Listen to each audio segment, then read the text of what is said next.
Hurricane বেসিলের জন্য টানা 4 দিন বার্বাডোসে বন্দী ছিলেন ভারতীয় ক্রিকেটাররা। শেষ পর্যন্ত বিশেষ বিমানে তারা বৃহস্পতিবার সকালে দিল্লি বিমানবন্দরে অবতরণ করেন।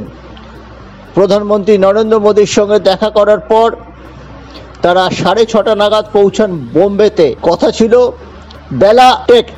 কথা ছিল 5টা থেকে মেরিন ড্রাইভে ভিক্টরি ল্যাপ হবে, কিন্তু নির্ধারিত সময় প্রায় 2 ঘন্টা পর রোহিত শর্মা, বিরাট কোহলি এরা পৌঁছেছিলেন মেরিন ড্রাইভে।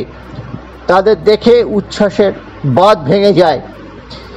এরপর তারা ভিক্টরি ল্যাপে করে পার্শ্ববর্তী ওয়াংখেড়ে স্টেডিয়ামে যান। সেখানেও গোটা গাড়ি ভর্তি ছিল।